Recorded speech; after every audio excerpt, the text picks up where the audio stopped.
اللہ و ملائکتہ یصلون علی النبی یا ایھا الذین آمنوا صلوا علیہ وسلموا تسلیما. محبت سے پڑھیے الصلاۃ والسلام علیک یا رسول اللہ وعلی آلک واصحابک یا سیدی یا حبیب اللہ. الصلاۃ والسلام علیک یا نبی اللہ وعلی آلک واصحابک یا سیدی یا محمد رسول اللہ. دعا ہے اللہ تعالی ہماری نماز عشاء باجماعت ادا کی اپنی بارگاہ کے اندر قبول و منظور فرمائے اور قرآن مجید فرقان حمید کی مقدس تعلیمات کو سمجھ کر ان پر عمل پیرا ہونے کی توفیق عطا فرمائے. دوستان گرامی، آج کے درس قرآن کے اندر بھی چند معاشرتی آداب کے حوالے سے جو ہے وہ تعلیمات آپ کی گوش گزار کی جائیں گی. آج کا موضوع معاشرتی آداب کے حوالے سے یہ تیسرا حصہ ہے.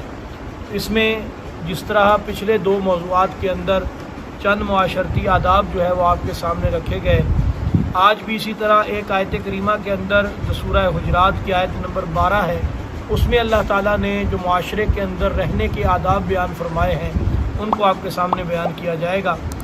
اللہ تعالیٰ ارشاد فرماتا ہے یا ایھا الذین آمنوا اجتنبوا کثیرا من الظن، اے ایمان والو بہت گمانوں سے بچو. ان بعض الظن اثم، بے شک کوئی گمان گناہ ہو جاتا ہے. یہ ایک حکم ہے. دوسرا حکم ہے ولا تجسسوا، اور عیب نہ ڈھونڈو. یہ اس آیت کریمہ میں دوسرا حکم ہے. ولا یغتب بعضکم بعضا، اور ایک دوسرے کی غیبت نہ کرو. یہ تیسرا حکم ہے. اور غیبت کے آگے وعید بیان کر دی. ایحب احدکم، کیا تم میں سے کوئی یہ پسند کرتا ہے ان یأکل لحم اخیہ میتا، کہ اپنے مرے بھائی کا گوشت کھائے. فکرہتموہ، تو یہ تمہیں گوارا نہ ہوگا. واتقوا اللہ، اللہ سے ڈرو. ان اللہ تواب الرحیم، بے شک اللہ بہت توبہ قبول کرنے والا مہربان ہے. تو اس آیت کریمہ کے اندر جو 3 احکام بیان ہوئے ہیں، ان 3 احکام کے متعلق تھوڑا سا تفصیل کے ساتھ جاننے کی کوشش کرتے ہیں. اللہ تعالیٰ نے پہلا حکم دیا ہے کہ اے ایمان والو بہت سے گمانوں سے بچو. یعنی کہ جس طرح بندہ کسی مسلمان کے ساتھ بدگمانی کرتا ہے، ایک بندے کے اندر کوئی عیب نہیں بھی ہے تو اس کے ساتھ بدگمانی کر لی جائے اور اس کے بارے میں یہ اپنے ہی من میں سوچ لیا جائے کہ یہ بندہ اس طرح کا ہے، تو اس کے پاس ثبوت بھی کوئی نہیں ہے، اس کے پاس اس بات کو شہادت بھی کوئی نہیں ہے، لیکن پھر بھی اپنے دل میں وہ گمان رکھ کے بیٹھا ہوا ہے کہ یہ بندہ اس طرح کا ہے. تو یہ گمان اللہ تعالیٰ کی طرف سے حکم ہے کہ ان سے بچا جائے. اور اللہ تعالیٰ نے فرمایا کہ بے شک کوئی گمان گناہ ہو جاتا ہے. یہ نہیں ہے کہ تم گمان کرو تو تم کہو جی ابھی تو بات دل میں ہے. کوئی ایسا گمان بھی ہوتا ہے جو گناہ ہو جاتا ہے. تو اس حکمت اس کی کیا ہے؟ کیونکہ جب بندہ بدگمانی کرتا ہے تو بدگمانی کے ذریعے ہی اگلا رستہ کھلتا ہے لڑائی جھگڑے کا. یعنی کہ اگر کسی کے ساتھ بدگمانی کر لی، کسی بندے کے بارے میں سوچ لیا کہ یہ برا ہے، تو اب برا ہونے کے ساتھ یقیناً اس کے بارے میں حسد دل میں آ جائے گا. یعنی کہ اس بندے کے بارے میں یہ دل میں برائی کا خیال پیدا ہوگا کہ یہ بندہ اچھا نہیں ہے. جب اچھا نہیں ہے تو پھر اس کے ساتھ گفتگو کرتے ہوئے بھی بندے کے آداب جو ہے وہ بندہ بجا نہیں لائے گا. بندہ جو مومن کی عزت ہے وہ بجا نہیں لائے گا. تو ایک لڑائی کا دروازہ کھل گیا. تو اس کی ابتدا کہاں سے ہوئی؟ برے گمان سے. یعنی کہ پہلے بری سوچ شیطان نے دماغ کے اندر بھر دی، دل کے اندر پیدا کر دی کہ گمان برا پیدا ہونے کے ساتھ اگلی برائیوں کے رستے کھل گئے. حسد کا دروازہ یہاں سے کھلا، لڑائی جھگڑے کا دروازہ یہاں سے کھلا، بد زبانی کا دروازہ یہاں سے کھلا، ایک دوسرے کو اذیت پہنچانے کا دروازہ یہاں سے کھلا، اور پھر غیبت کا دروازہ یہاں سے کھلا، بہتان تراشی کا دروازہ یہاں سے کھلا. اور پھر یہ معاملات اتنے گمبھیر ہو جاتے ہیں کہ بعض اوقات ان بدگمانیوں کی وجہ سے گھروں کے گھر ٹوٹ جاتے ہیں. مثال کے طور پہ میاں بیوی پہ بدگمانی کر لیتا ہے یا بیوی اپنے خاوند پہ بدگمانی کر لیتی ہے. تو صاف ظاہر ہے جب اس نازک رشتے کے درمیان آپس میں اعتماد ہی نہ رہا، ایک دوسرے پر بدگمانی آ گئی، تو پھر وہ رشتہ کیا ہوگا؟ وہ ٹوٹنے کی طرف چلا جائے گا.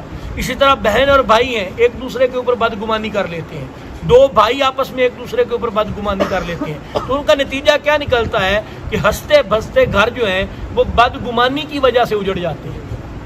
امام غزالی رحمۃ اللہ علیہ نے تو یہاں تک فرمایا ہے، آپ فرماتے ہیں کہ اگر کوئی بندہ، آپ احیاء العلوم کے اندر فرماتے ہیں کہ اگر کسی بندے کے منہ سے شراب کی بو آ رہی ہے تو اس کے اوپر حد جاری نہیں کی جائے گی۔ اب شراب کی حد ہے تو اس کے اوپر حد جاری نہیں کی جائے گی، کیوں؟ اس لیے کہ ہو سکتا ہے اس نے شراب کا گھونٹ بھرا ہو اور پھر پھینک دیا ہو، اب اس کے منہ سے بدبو آ رہی ہے۔ ہو سکتا ہے کسی نے پکڑ کے اس کو زبردستی پلانے کی کوشش کی ہو۔ تو جب تک تمہارے پاس ثبوت نہیں ہے اس وقت تک حد جاری نہیں کر سکتے۔ اب یہ کتنی پیاری تعلیم ہے۔ اس کا مطلب ہے کہ اگر کسی مسلمان کی برائی کا جب تک ثبوت اور پروف نہیں ہے، اور پھر آگے میں اگلی بات بھی بتاتا ہوں کہ اگر ثبوت اور پروف آ جائے تو پھر مسلمان کو کیا حکم ہے، تو اس وقت تک اس کے بارے میں بدگمانی کرنا یہ انتہائی برا فعل ہے۔ اب اس کے بارے میں احکام کیا ہے؟ بعض اوقات گمان جو ہوتا ہے یہ واجب ہوتا ہے۔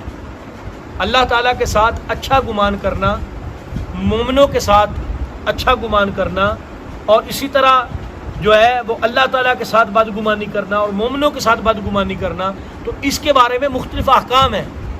اب اللہ تعالیٰ کے ساتھ اچھا گمان رکھنا یہ ہر مسلمان پر واجب ہے، یعنی کہ کوئی بندہ یہ نہیں کہ اللہ تعالیٰ کی طرف سے اگر کوئی آزمائش آ گئی، کوئی بندے کو مصیبت آ گئی تو وہ اب اللہ تعالیٰ پہ بدگمانی شروع کر دے، جس طرح عام آج کل کفریہ کلمات زبان سے لوگ نکالتے ہیں کہ پتہ نہیں رب نے ساڑھے کو کی لینا سی، نعوذ باللہ من ذالک۔ ایسے کلمات نکالنے سے بندہ دائرہ ایمان سے فارغ ہو جاتا ہے۔ اللہ تعالیٰ کے ساتھ ہمیشہ گمان اچھا رکھنا یہ مسلمان پر واجب ہے۔ اس کے بعد مومنین، مسلمانوں کے بارے میں اچھا گمان رکھنا یہ بندے پر مستحب ہے، اور اللہ تعالیٰ کے ساتھ بدگمانی کرنا اور مومن صالح کے ساتھ بدگمانی کرنا یہ ممنوع ہے۔ اور ایسا بندہ جو گناہ گار ہے، مثال کے طور پہ یہ بھی سوال اٹھتا ہے کہ جی ایک بندہ اعلانیہ گناہ کرتا ہے، اعلانیہ وہ شرابی ہے، اعلانیہ وہ زنا کا ارتکاب کرتا ہے، اعلانیہ چوری کرتا ہے، اب اس کے ساتھ کیا کریں؟ اب اس کے بارے میں جتنا آپ کو معلوم ہے ویسا گمان رکھنا جائز ہے، یعنی کہ ایک بندہ چور ہے، اس کے بارے میں چور کا گمان رکھنا یہ جائز ہے۔ فاسق مولن کے بارے میں جس طرح کی وہ برائی میں مبتلا ہے اس طرح کا گمان رکھنا بالکل جائز ہے، لیکن افضل پھر بھی یہی ہے کہ جب تک تمہارے پاس شہادت اور ثبوت نہ ہو مسلمان کے بارے میں اچھا گمان ہی رکھا جائے۔ اس لیے اللہ تعالیٰ نے ارشاد فرمایا کہ مومن کے ساتھ جو گمان ہے یہ اچھا رکھنا چاہیے۔ اس کے بارے میں حضرت سفیان ثوری رضی اللہ تعالیٰ عنہ نے فرمایا کہ گمان دو طرح کے ہیں۔ ایک گمان وہ ہے کہ دل میں آئے اور زبان سے بھی کہہ دے، یہ اگر مسلمان پر بدی کے ساتھ ہے تو پھر گناہ ہے، یعنی کہ دل میں گمان آیا پھر اس کے بارے میں زبان سے بھی کہہ دیا، تو اگر یہ بدی کے ساتھ اس کا بدی بیان کی تو پھر یہ گناہ ہو جائے گا۔ اور دوسرا یہ ہے کہ دل میں آئے لیکن زبان سے ادا نہ کرے، تو یہ اگرچہ گناہ تو نہیں ہے لیکن پھر بھی دل کو اس سے خالی ہونا چاہیے، یعنی کہ مسلمان کا دل جو ہے یہ ایسے گمانوں سے، بدگمانی سے یہ خالی ہونا چاہیے۔ تو یہ حضرت سفیان ثوری رضی اللہ تعالیٰ عنہ نے اس آیت کے تحت آپ نے فرمایا ہے۔ اس کے بعد ہے مسلمانوں کے عیب نہ ڈھونڈو، جس طرح بندہ کسی کی ٹو میں لگ جاتا ہے کہ اس کی کوئی برائی ڈھونڈوں۔ اللہ تعالیٰ جل شانہ بڑا کریم ہے، بڑا ستار ہے۔ ستار کا مطلب ہوتا ہے عیبوں کو چھپانے والا۔ ایمان سے بتائے ہر بندہ اگر اپنے گریبان میں جھانکے اللہ میرے عیب کھول دے دنیا کے سامنے، تو کیا میں کسی کو منہ دکھانے کے قابل رہوں گا؟ آج کل نا عادت بنی ہوئی ہے دوسرے کے پاس بیٹھ کے، دوسرے کے کان میں لگ کے اپنے مسلمان بھائیوں کے عیب ڈھونڈنے، اور ایسے ایسے عیب ڈھونڈنے کی کوشش کرنی کہ میں ان کو معاشرے میں ذلیل کر سکوں، میں معاشرے میں اس کو برباد کر سکوں، اس کی عزت کو جو ہے وہ پامال کر سکوں۔ اب اس میں حدیث پاک سنیے اور عبرت حاصل کیجئے کہ پیارے نبی صلی اللہ علیہ وآلہ وسلم نے فرمایا کہ اللہ تعالیٰ ستار ہے، مفہوم حدیث ہے کہ اللہ ستار ہے، مسلمانوں کے عیبوں پر پردے ڈالتا ہے، اس لیے اے مسلمانوں تم بھی مسلمانوں کے عیبوں پر پردے ڈالو۔ اگر تم کسی مسلمان کے عیب کی ٹٹول میں لگ جاؤ گے تو اللہ تمہارے عیبوں کی ٹٹول میں لگ جائے گا۔ اللہ کو ٹٹولنے کی کیا ضرورت ہے بھائی؟ اللہ تو جانتا ہے ہم کیا کرتے ہیں۔ یہاں محدثین نے اس کی شرح کی ہے کہ اس ٹٹول کا مطلب ہے کہ اللہ تمہارے عیبوں کو ظاہر کر دے گا، یعنی کہ جس طرح اس نے تمہارے عیبوں پہ پردہ ڈالا ہوا ہے، اگر تم کسی مسلمان کے عیبوں کو ظاہر کرنے کی کوشش کرو گے تو اللہ تمہارے عیبوں کو دنیا میں ظاہر کر دے گا، اور اگر اللہ نے تمہارے عیب ظاہر کر دیے تو تم دنیا میں کسی کو منہ دکھانے کے قابل نہیں رہو گے، ہاں جی، ذلیل و خوار ہو جاؤ گے۔ تو اس لیے بندے کو عبرت حاصل کرنی چاہیے۔ اللہ مسلمان کی عزت کی حفاظت جتنی اسلام نے کی ہے، دنیا کا کوئی دین اور مذہب اتنی کسی کی حفاظت نہیں کر سکتا۔ مسلمان کے بارے میں اتنی بات بھی کرنے کی اجازت نہیں ہے۔ ہاں، شرعی احکام علیحدہ چیز ہے کہ اگر کسی کو کوئی عیب معلوم ہے، عدالت میں کیس چلا گیا ہے، تو پھر علیحدہ بات ہے، پھر وہ معاشرے میں مجرم کو ظاہر کرنے کے لیے، برائی کو ظاہر کرنے کے لیے وہ اور احکام ہے۔ لیکن بلا وجہ معاشرے میں ایک عادت بنا لینی اور عیب مسلمانوں کے تلاش کرتے رہنا، مسلمانوں کی عیب جوئی کرتے رہنا، ان کو تکلیف پہنچاتے رہنا، اور پھر اس میں سب سے حرام کام ایک یہ بھی ہوتا ہے کہ جب کوئی بندہ کسی کے عیب ڈھونڈتا ہے تو اس وقت اس کو اس کے عیبوں کو ظاہر کر کے اس کو تکلیف پہنچا رہا ہوتا ہے، اس کی ایذا رسانی کا سبب بن رہا ہوتا ہے۔ اور جب کوئی مسلمان کسی دوسرے مسلمان کی ایذا رسانی کا سبب بنے تو یہ انتہائی خطرناک بات ہے۔ تو اس لیے اللہ تعالیٰ کا حکم ہے وَلَا تَجَسَّسُوا، عیب نہ ڈھونڈو، اور آگے فرمایا وَلَا يَغْتَبْ بَعْضُكُمْ بَعْضًا، اور ایک دوسرے کی غیبت نہ کرو۔ غیبت کی تعریف کیا ہے؟ کسی مسلمان کی ایسی برائی کرنا کہ جو اس کے منہ پہ کی جائے تو اس کو ناپسند ہو، اب یہ غیبت ہے۔ اب حضور علیہ الصلوۃ والسلام سے صحابہ کرام نے سوال کر دیا، یا رسول اللہ، کیا اگر وہ عیب اس کے اندر ہے تو بھی؟ تو اللہ تعالیٰ سرکار دو عالم صلی اللہ علیہ وآلہ وسلم نے فرمایا اگر وہ عیب ہے تبھی تو غیبت ہے، اگر عیب نہیں ہے تب بہتان ہے، تب اگر بات کرو گے تو یہ بہتان ہے، یہ غیبت سے بھی بڑا جرم ہے اور اس پہ حد قذف لگتی ہے۔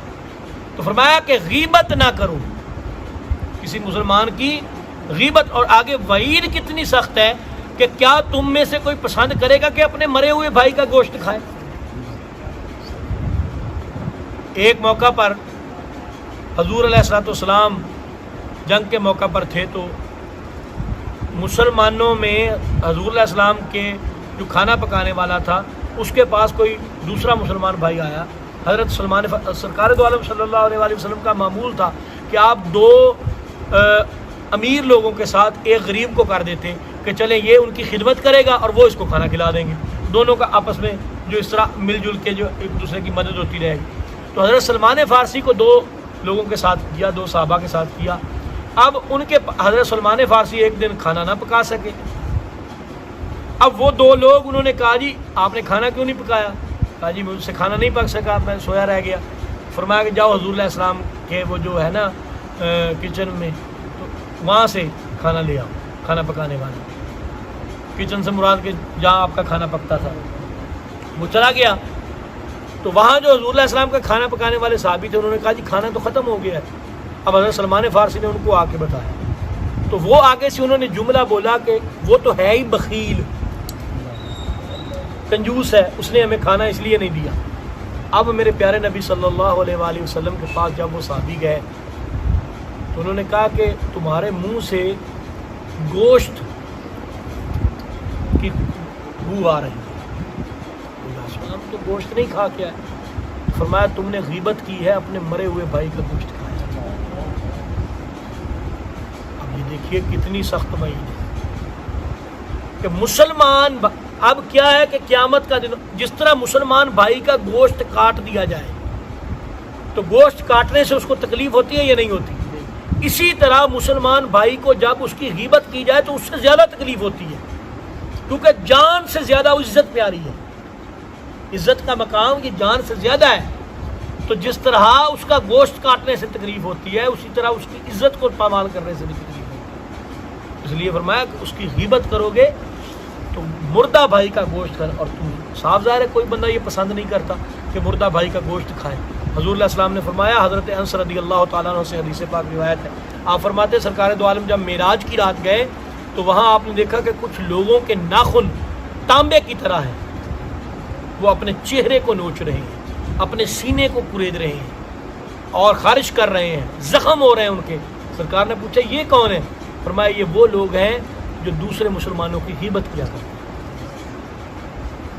اب ایک ہے کہ مسلمان کی غیبت کرنا اور وہ غیبت اس تک پہنچ جائے، اگر تو مسلمان کی غیبت کی اور وہ اس تک پہنچ گئی، اب اللہ سے معافی مانگنا بھی اور اس مسلمان بھائی سے بھی معافی مانگنا ضروری ہو جائے گا، جن کے توبہ کرنا بھی ضروری ہو جائے گا اور اس مسلمان بھائی سے بھی معافی مانگنا ضروری۔ اور اگر وہ غیبت اس تک نہیں پہنچی تو پھر اللہ سے توبہ کر لے، ندامت کرے، شرمندگی کرے۔ ہاں جی، تو اس کے بارے میں بھی علماء کے دو قول ہیں۔ ایک کہتے ہیں کہ اگر اس کی توبہ معلق رہے گی، یعنی کہ لٹکی رہے گی، اگر اس کے مرنے سے پہلے اس بھائی تک پہنچ گئی تو پھر اس سے معافی مانگنا ضروری ہو جائے گا، اور اگر وہ فوت ہو گیا اور توبہ کر لی اس نے اور اس کے مسلمان بھائی تک نہ پہنچی تو پھر اس کی توبہ قابل قبول ہو جائے گی۔ تو اس طرح یعنی کہ توبہ کرنی ضروری ہو جائے گی۔ اور ایک روایت میں آیا کہ توبہ اگر نہیں کرتا تو غیبت کا گناہ زنا سے بھی زیادہ ہے، کیونکہ زنا کی معافی اللہ سے مانگے تو توبہ قبول ہو جائے گی، اور غیبت کا گناہ جب تک مسلمان بھائی سے معافی نہیں مانگے گا تو اس وقت تک معافی نہیں ہوگی۔ اس لیے نا پھر فرمایا کہ اگر وہ بندہ فوت ہو جائے جس کی غیبت کی ہے، اس کو پتہ بھی چل گیا، تو اب کیا کرے؟ اب ہے کہ زیادہ سے زیادہ نیکیاں کرے، تاکہ کل قیامت والے دن اگر اس کی غیبت کی وجہ سے اس کی کچھ نیکیاں اس کے پاس چلی بھی جائیں تو بندے کے پاس نیکیوں کا ذخیرہ ہونا چاہیے، کیونکہ غیبت کی وجہ سے ایک بندے کی نیکیاں دوسرے بندے کو دے دی جائیں، اور اگر پھر بھی اس کا حساب پورا نہیں ہوگا تو اس کے گناہ اتار کے اس کے پلے ڈال دیا جائے۔ اس لیے زبان کھولتے ہوئے یہ کم از کم سوچیں ضرور کہ ہم کیا بول رہے ہیں، ہم کس کے بارے میں بول رہے ہیں۔ ہاں اس میں کچھ احکام مستثنا بھی ہیں، وہ بڑے تفصیلی احکام ہیں جس میں دوسرے مسلمان بھائی کو بچانا مقصود ہے اس کے فراڈ سے، مطلب کوئی فراڈیا ہے، اس کے فراڈ سے دوسرے مسلمان کو بچانا مقصود ہے، تو پھر اس کی بات وہاں تک کرنی جائز ہے کہ دوسرا مسلمان بچ جائے۔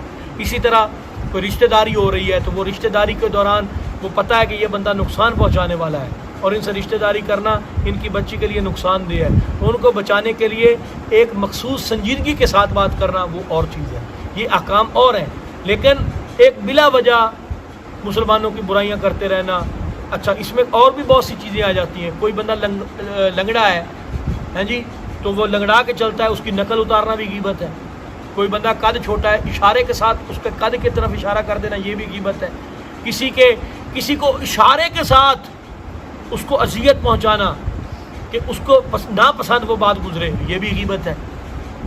تعریض کے ساتھ، کنایا کے ساتھ، یعنی کہ ہر اس چیز سے، چاہے آپ بولیں نہ بولیں، آپ اشارہ کریں، کنایا کریں، جس طرح بھی مسلمان بھائی کو تکلیف پہنچے گی تو وہ غیبت کے زمرے میں آئے گا۔ اس لیے میرے بھائی ان باتوں کا خیال رکھیں، واتقوا اللہ، اور اللہ سے ڈرو، ان اللہ تواب الرحیم، بے شک اللہ بہت توبہ قبول کرنے والا مہربان ہے۔ تو آگے یہ بھی بتا دیا کہ اگر تم کر بیٹھے ہو تو اللہ سے ڈرو اور توبہ کرو، وہ توبہ قبول کرتا ہے۔